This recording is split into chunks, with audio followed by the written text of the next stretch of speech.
Hey, what's up, everybody? Welcome back to the channel. This is episode 1 of Retro Ground Podcast, and today we have a legend in the making. Most definitely, you guys are definitely going to hear about him. He is Games by Omar. I met him at VGS3. For those of you who don't know, it's Vintage Garage Sale Part 3. And go ahead, man. Introduce yourself. Give us your name and the name of your company. So I'm Omar. It's pretty simple. I'm Games by Omar. I like to put my name on everything. I did want to say thank you guys for having me. It's been a pleasure. Hey, man, it was a pleasure.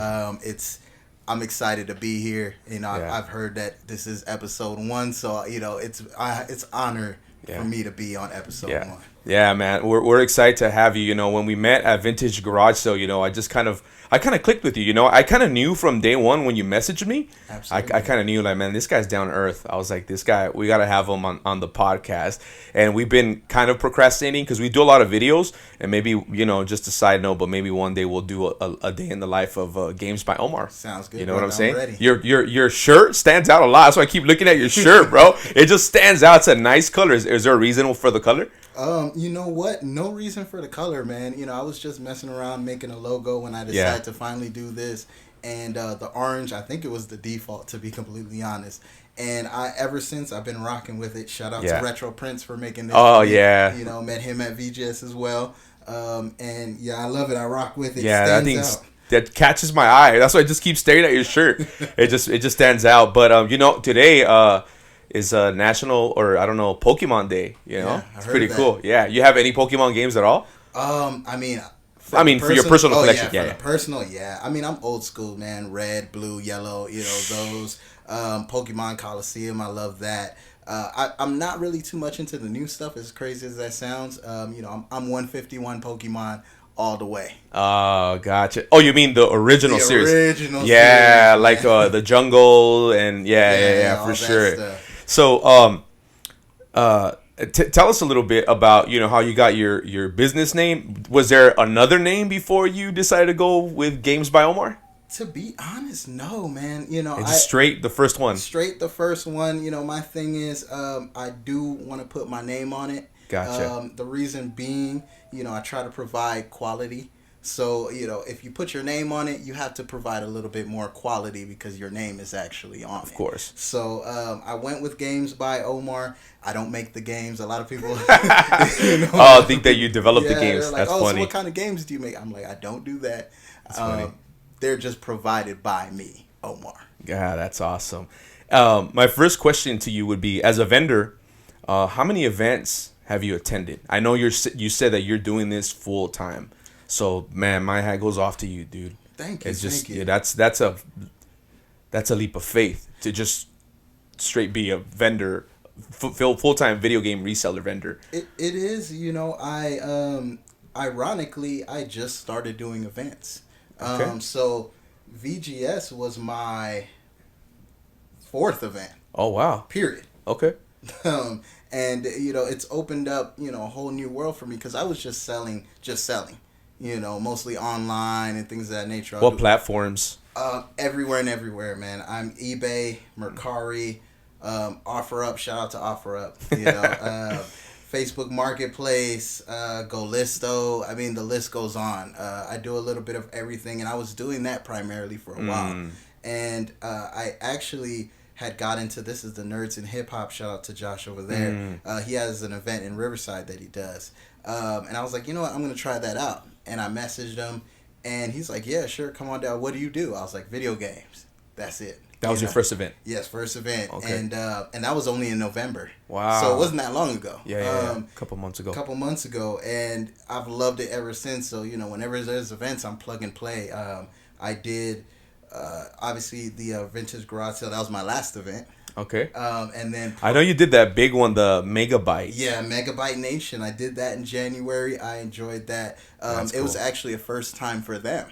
That was the first time they ever did that event, and I'm gonna be doing SoCal in June. Oh, that's so exciting! Nerds in Hip Hop again in May. Okay. I know another VGS coming up as well. Yeah. We'll probably have that at the end of March. It'll be on a Sunday.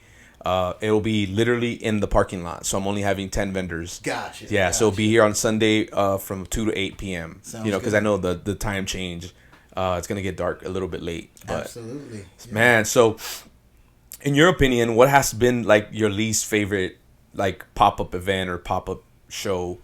I mean, do you have any at all, or do you just you enjoy all of them? I've enjoyed everything, man. That's cool. To be honest, whether they're big or they're small, you're meeting people. I enjoy meeting people. Man. That's the thing. With this, you want to sell and you want to make money, but it's about making these connections. I wouldn't be sitting right here, of course, if we didn't have an event not that long ago. Yeah. And I like to parlay that into other things. I wouldn't have this shirt if I didn't meet Rick there. Yeah. So I enjoy the events, man. I'm a social guy. So that's cool, man. That's really awesome. I just knew from the beginning that, because we were like, oh, we're going to donate stuff. And right away, you were like, oh, man, I can donate to Sega Genesis. Absolutely. You were like the first one. Yeah. And it's funny because when we were doing the raffles at the end, right, everyone kind of felt bad. Or I don't know if they maybe got a little convicted, like, oh, man, here's a VHS. Here's something, right? Because everyone was donating, right? Yeah. And I got a message that, it just kind of warmed me up and warmed my heart with joy. This Instagram follower was like, you know what? Regardless of the show being so small, she said, I enjoyed it because I felt like you guys weren't about the money. Absolutely. She said, it felt like a family-friendly environment where I just felt like I felt welcomed, and I was like, oh, man, that's cool. That's honestly, vintage garage sale, that's what it's designed to be. It's not designed to make it is designed to make money, but not like I'm saying is like I don't want to make money off of vendors, because I know the hustle, my cousin's a full-time reseller, so I understand that you guys got to get your grind on. I know that Shop Enjoy, he said that a couple of the pop-up shows, they're getting expensive. He's like, are you willing to go 50-50 whenever there's shows? And I'm like, yeah, I'm with that. And he said that, pop-up shows are now like $200. And I says, are you serious? $200? They're getting up there, for, obviously your event was the only one that I didn't actually have to pay anything. Most of them, what's the most you paid? 400. Well, no, actually 500, but that's for SoCal coming up in June. Oh, 500. And then Megabyte was 400 for the 3 days. So when you break it down per day, it's not too bad. 3 days, right, for SoCal, and then 3 days for Megabyte as well. Friday, Saturday, Sunday. Friday, Saturday, Sunday. That's cool. That's not that bad. It's not too bad, yeah. And the money you make there, you'll make it back if your inventory is good, of course. Yeah. But I'm just I love it, man. Yeah. I love it. What would you say are some of your favorite consoles that you just enjoy buying? So Sega Genesis, hands down. You're a Sega Genesis guy. I'm a Sega Genesis guy. What's your favorite game? Michael Jackson Moonwalker. What? Yeah. I'm a Michael Jackson fan. See, there it is. I'm a Michael Jackson fan. Pull that up. I've never seen that. That's funny. It's a rare. Well, I wouldn't say rare. It's just a little expensive if you're trying to buy it. Oh no way! Yeah. What's it going for right now? I want to say for CIB, it's definitely in the hundreds, man. Loose about $60. Oh wow! I could be wrong. These are old. Do you own it? On emulator. Gotcha. Of course, but I every time I pick up a copy, I play it. And then eventually I sell it, because it's kind of hard to hold on to something like that. But yeah, that's my favorite Sega game. I love Sega, man. I'm a Sega baby. Yeah, let me see what this is all about. Okay. Oh. Wow. So as crazy as this sounds, this isn't even the best version of it, man. They had an arcade port that plays a whole different way, and that's a lot of people wanted the arcade port, and they were buying it for Genesis, and they were a little disappointed because it was a side scroller. Oh. But I love both of them. Yeah. That's I didn't even know Michael Jackson had a game, bro. Oh yeah, so he's and this is gonna sound really nerdy, man. So he's had that game. Yeah.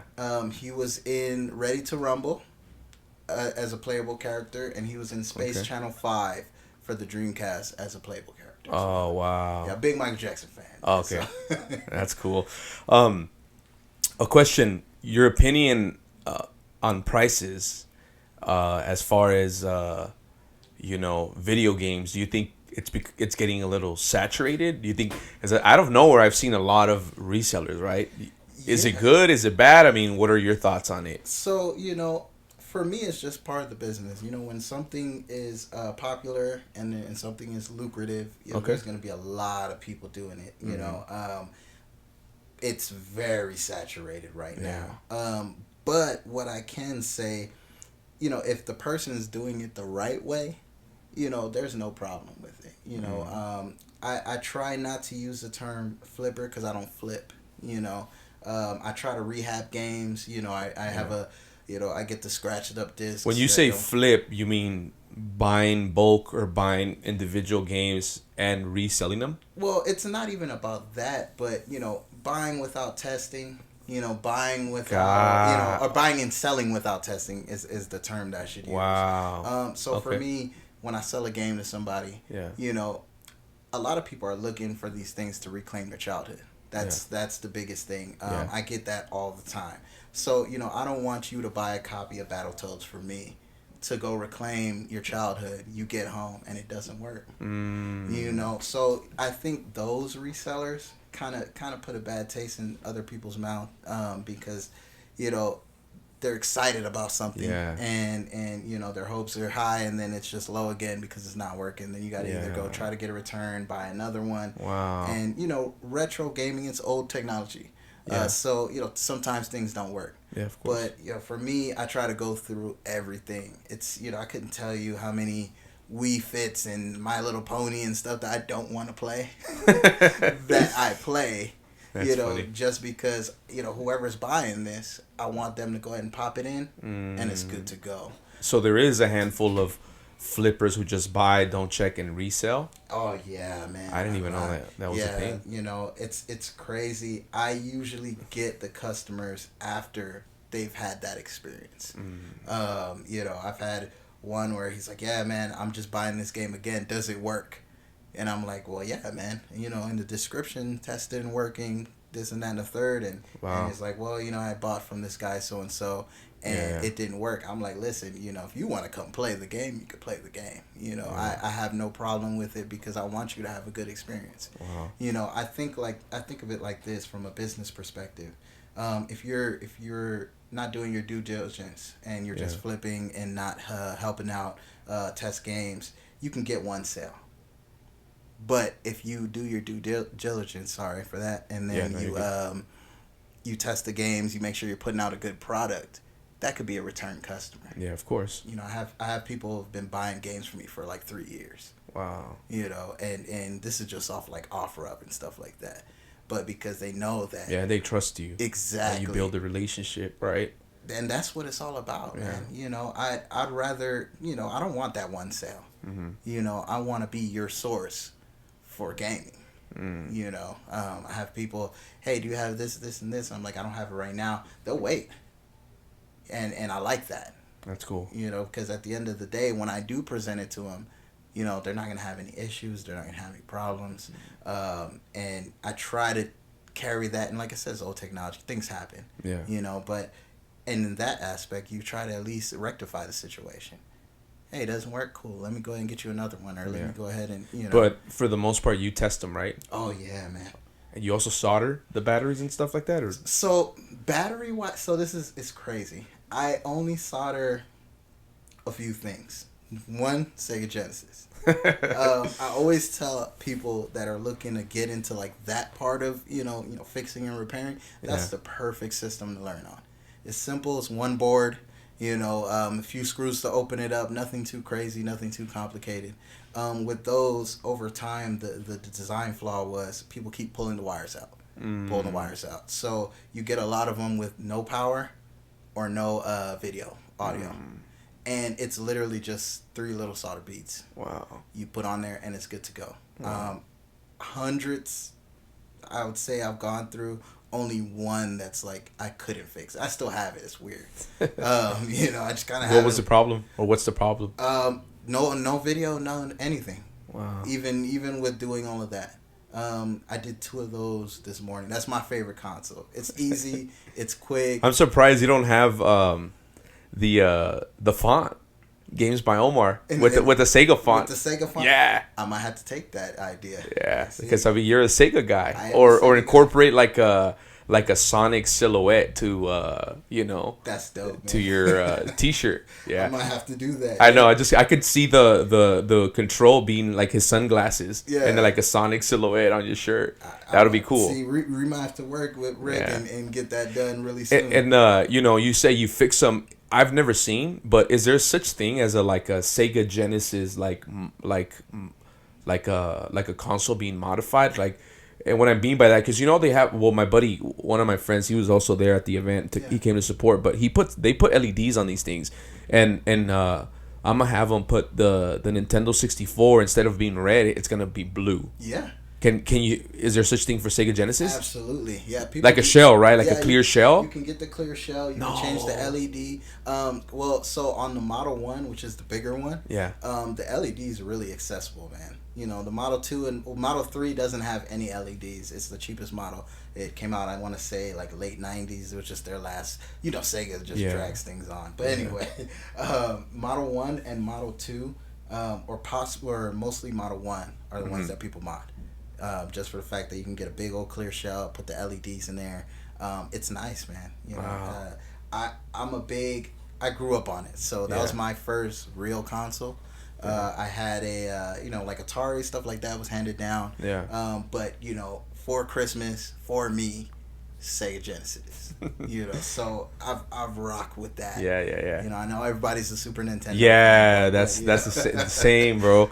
And I told Damien the story about, what, in the meantime, pull up I'm sure they have images of the Sega Genesis modded shells, but I remember, I don't know, I might have been like 5-6 years old, but in Target here, you're familiar with Pacoima, the Target in Pacoima? Yes, sir. Okay.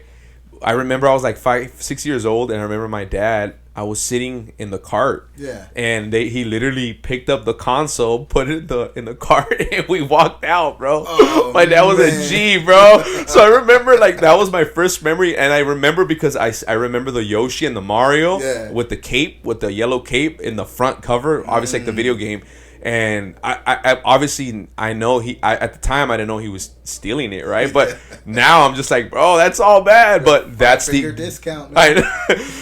Dude, I know Target's probably gonna go after us, huh? But that was my first console, so I'm sure Sega. And I remember my buddies had Sega Genesis, and I'm like, man, but I never owned one, bro. That's crazy. Never owned one.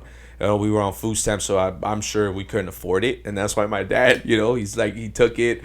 But man, it's interesting, because you're a Sega guy, and most people are Super Nintendo, right? Absolutely, yeah. You're like the only ones, like a diehard, that I've met so far.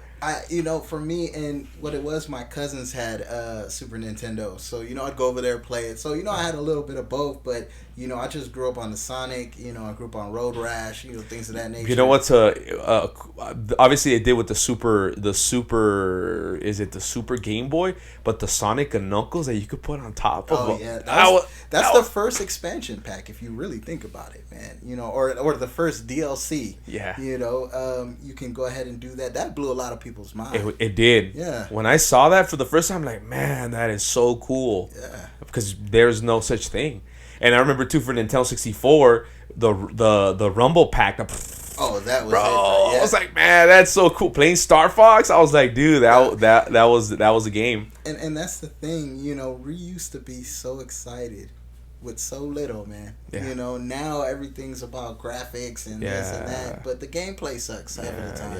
I mean, N64, you're playing the game, you're having fun. You're getting frustrated. Original PlayStation, Super Nintendo. Those are fun games. You don't got to download anything. You don't got to do any of that crazy stuff, man.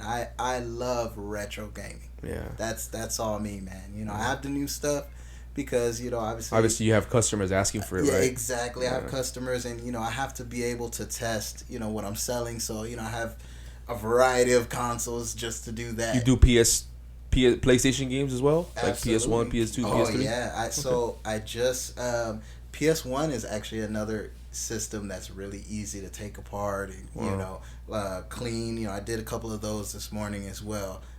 Those are really quick. PS1, I had a PS1 after the Genesis, so that was my progression. So it was Genesis, PS1, And then around that time, I had actually got a Game Boy Color as well. A little bit after that, you know. That's funny. So the N64 and all that stuff, I didn't get that until a little bit later. You know, I had to go to my friend's house to play that. Yeah. But yeah, you know, I had Metal Gear Solid. I don't know why they bought me that, but you know, they bought me Metal Gear Solid. The first time I played Metal Gear Solid, I don't know if you remember, but Pizza Hut had demos they would give you with their pizza. Absolutely. And it came in the demo pack, and with Pong, I remember it was Pong and Metal Gear Solid, and it was just a demo run, and me and my cousin would play it all the time and beat it. But that's the first time I've ever but then we bought the game. Well, they bought the game, and man, we were hooked on it. Absolutely, we were hooked on it. It's, you know, it's a hell of a game, and that stuff ages well. You can play that today and you'll be good. Yeah, you know, and you'll have a good time. And I did PlayStation for a while. Then my next big console, shout out to Sega, Dreamcast. You know, I never got into Dreamcast, man. It was ahead of its time, you know. And this is not me. Okay, that's look at now. There we go, man. Yeah, man. Yeah, see, this one is the arcade one. That's what people were thinking they were buying. But then see. Yeah, but then they got the side scroller. Oh, man. You know what? This reminds me a lot of Alien versus Predator. Did you ever play that game for the arcade? Yeah. This is what it reminds me of. It's just like that. Wow. Yeah, see, that's the one that everybody, and I wish they ported this. Yeah. You know, you can obviously emulate and stuff like that, but you know, the Sega Genesis, in my opinion, was capable of doing that. And they just didn't do it. They put the side scroll. Nothing wrong with the side scroll. Yeah, this is where it's at, bro. Wow. Yeah, it's crazy. That's cool. Man, so in your in your time of being a reseller, right? What's the worst experience you had, man? I'm sure you gotta have a bad experience. Yeah, absolutely. I got a lot I'm trying to think of. The worst one. So, you know, and this kind of goes back to a conversation we were having a little earlier, you know, about checking things. So, you know, I try to look into consoles. I open up most consoles. You know, I don't. There's certain things I kind of just don't mess with, you know, console wise. But I open up consoles for this exact very reason. I picked up a Wii at a swap meet, fairly cheap, and it worked. Turned it on, and ejected the disc. It had Mario Party. I was very happy about that, right? And then shortly after, as well as the disc being ejected, it ejected about 3 live roaches, man. And that there, no. You know, so that's goes back to our earlier conversation on why you want to check your consoles, check your games, make sure because you don't know how people live, man. Goodness, and I remember I was like, you know, from that day, and this was early on. Wow. You know, so this was early in the business, and I was like, yeah, I can't bring this stuff inside first. You know, everything has to be outside before I bring it inside, based off of that situation, man. Yeah. And you wouldn't be surprised. It happens all the time. To, you know, not to me, but you know, other people, you know, and I don't want that for anybody that's gonna buy something. Yeah, of course. Can you imagine? Yeah, bro. Like they take it home, they plug it in, and all that stuff. Honestly, I never thought about that, and I bought my Super Nintendo 64. I didn't think about that, bro. It's gonna sound so crazy, right? I'm saying this on here. So when I go to these yard sales, for like the older stuff, you don't have to worry too much. This is primarily like, I would say, Wii and up. Gotcha. You know, stuff with fans and things of that nature. Man, I'll go to these yard sales, bro. I'll pick up the console. You know, there's 2 tests you really want to do: the shake test, and as nasty as it is, the smell test, bro. Because it's a smell you will never ever see. Shaking his head, he's like, he knows. It's a smell you will never forget. So if I, you know, I'll be like expecting, and they're like, what's this dude doing? And I'm like, oh, I don't want this. Never mind, I'm good. Wow. And they're like, I thought you wanted games, and I'm like, no, you know, man. You know, I don't put them on the spot or say anything. But the shake test, you know, you shake if you see like little things coming, like little flakes or whatever, leave that alone, man. You know, I don't want to send that to anybody. Yeah, you know, of course. I try to run a reputable business. I'm a small time seller, but I approach it as if I'm a big time seller. So I would never do that to somebody, unintentionally or of course intentionally. So I try my best to check these things, man, because you never know. You're dropping some knowledge, because I didn't even know smelling, shaking it. Yeah, I mean, and people don't even think about that. People don't even think about it. How many times you go to a yard sale, you pick up something like that, man, and you just bring it in your house, bro. And or even worse, man. Let's just say you have a store, you take it to your store. Exactly. Oh, bro, that's bad. It's crazy, man. And that I would say was my first. Like, there's so much stuff that whenever they slip through the cracks, and I get them, sometimes I just trash them, man. Open them up, and you can kind of clean them out sometimes. Yeah. But I mean, when they're too far gone, man, just throw it away, cut it as a loss, and keep it moving. I would never try to pass that on to like someone else. That's not in the business that I'm doing. But I would say that would be my absolute worst. I'm definitely gonna smell them and check them now. Yeah, man. Once you know the smell, it's not a good smell, brother. Yeah. So once you know it, and and for like the older stuff, you won't really have that problem because there's not much space for them to get in. Yeah. And the newer consoles create warmth in the home. You're talking like PS4. It's usually, or let's say Xbox or whatever. It's usually on standby mode. People use them, so that's warmth. So it attracts these things. So they go in there, they hibernate, they reproduce. It's gross, man. And you never know. You don't know where you're getting the stuff from. That's really what it boils down to at the end of the day. Where do you source most of your video games from? Oh man, everywhere and anywhere, brother. If you could just one thing, if you could just say like if you did Facebook Market, Swami, just source from one place, what would you say? It would have to be, so I couldn't give you one. It would have to be a combination of Facebook Marketplace. I buy lots online. See, I'm a. When you say online, certain platform or Facebook Market? So I would say any platform, Mercari, eBay. See, the thing is, my whole business structure essentially is just buying bundles and breaking things down individually. Got it. My third would be, as crazy as this is, I've put out the word to everybody that I buy games. So a lot of the big stuff that I've gotten recently, I didn't have to go out and go get it. I get text messages all the time. Hey, I saw this, and this. I picked it up, or do you want me to pick it up? And I'm like, sure, send you the money. I'll go pick it up whenever, because I'm always buying. Yeah. And I'm always selling. But Facebook Marketplace is good. Online, I buy things, break them down on eBay, like big lots. I buy collections. That's usually what I. What's the most you've paid for a collection? And this is a little bit, man, to be honest, compared to like most people, man. But close to 7,000. No way. Yeah. How many games? Definitely over 100 games, but a lot of it was CIB stuff. Oh man, that's what it was. Stuff in boxes, consoles in boxes. It's crazy to say this, but I'm the guy. All right, man. I'm a little short on rent. Or I'm people having babies. I love when people have babies, man. They're like, man, I'm having a baby. I need some money. I'm like, I'm here, brother. And it sounds, I don't want it to sound like I'm trying to capitalize or of course like that. But whenever I always tell people, look, if you're ready to sell, message me, man. I'll come by. No, I'm not ready to sell yet, but I just put that in their ear, like whenever you're ready. I'm not gonna pressure you. I'm not gonna hound you. I had a guy recently message me. This was like a few months back, right before Christmas, and I bought a big lot off of him, and I had talked to the guy like 2 years before. Okay. And I just reached out, I was just like, hey man, like whenever you're ready to sell all this stuff, let me know. Nah, man, I'm not ready to sell.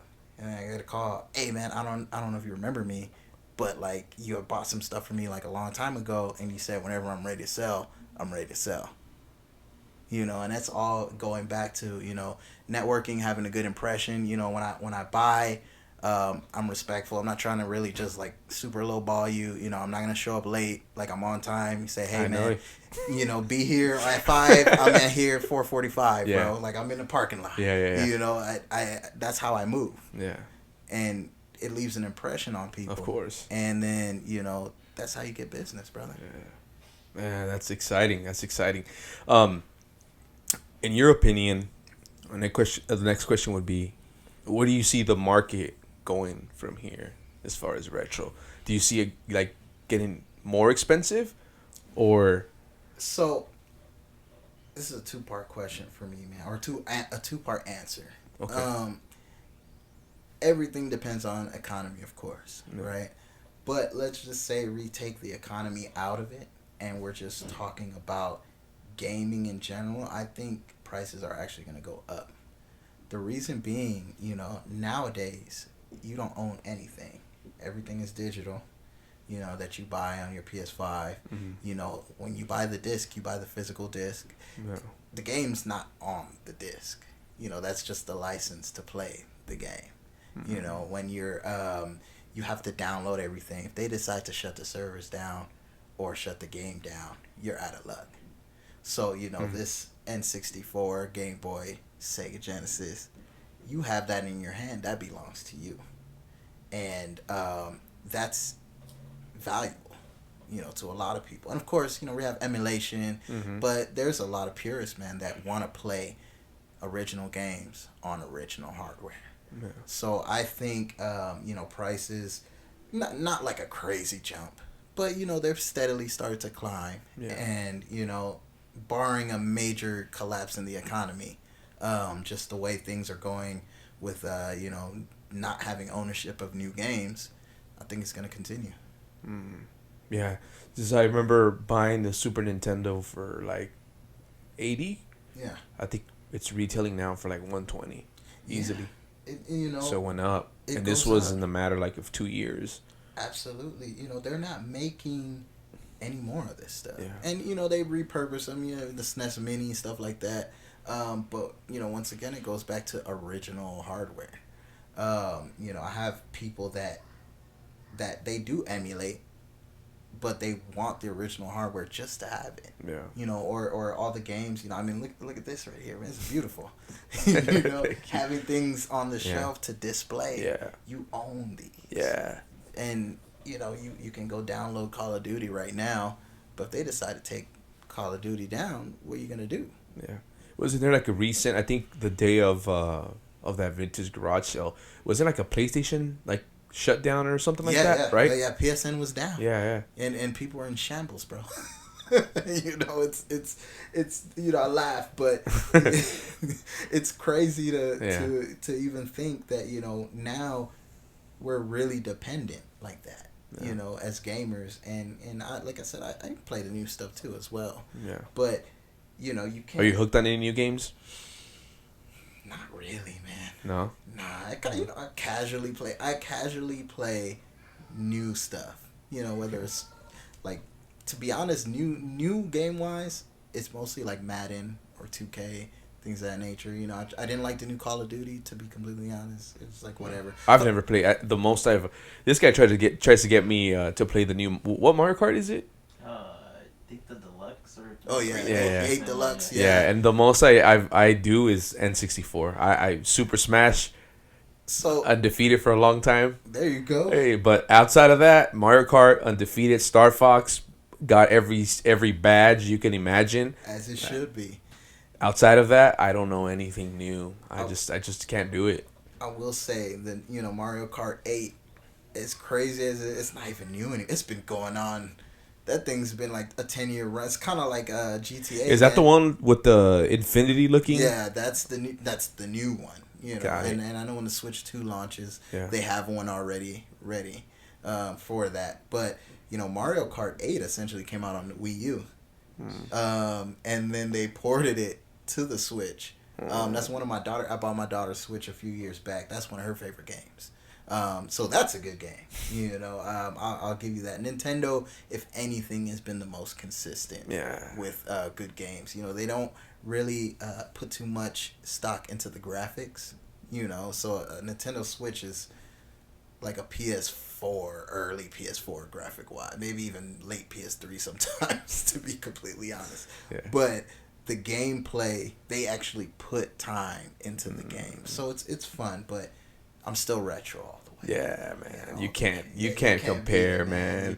The Game Boy Color, Super Nintendo, Sega Genesis. The Sega Genesis, my favorite game was Street Fighter. Oh yeah. For Sega Genesis, I couldn't do it in Super Nintendo. I don't know why. I feel like it made it more difficult because it was only 3 buttons, right? Yeah. Was it 4 or it didn't have the top? No, it didn't have the toggle. So it was A, B, and C, unless you had like the stick, you know, or the 6 button. They had a 6 button controller later on, but that was more for like Mortal Kombat, stuff like that. Yeah. But, you know, because I'm a Sega guy, I'm going to say Street Fighter is superior on the Sega Genesis. Pull it up? I don't remember Street Fighter superior. No, it's superior to superior to the Super Nintendo version. And another game that, you know, this is an undisputed fact, was Mortal Kombat. The reason why on Super Nintendo, when you're hitting a dude, you're beating him down, the blood is gray, and people didn't like that. But on the Sega Genesis, you're beating him down, and it was red. No way. Yeah, man. What? Yeah. Wow. I didn't know that one. Yeah, you know, that's, I mean, and like I said, I'm a Sega guy, you know, through and through, but, you know, that alone, you know, for a lot of people was like, oh, well, this one's better. Yeah. You know, and you know, I think the Super Nintendo had better coloring. You know, the visuals were a lot better. But I think Sega played a little, not faster, but it was a little smoother. That's my opinion. I could be, you know, I know there's going to be a lot of people that are like, oh, yeah, no, that's definitely not honestly, you're the video game reseller. I never paid attention to those things. Yeah. Never. Yeah. There's a lot of little things, man. You know, when you do it consistently, you know, and you're, you know, like I said, I play games. This is what I do for a living now. Yeah. Which is, to me, is sometimes crazy.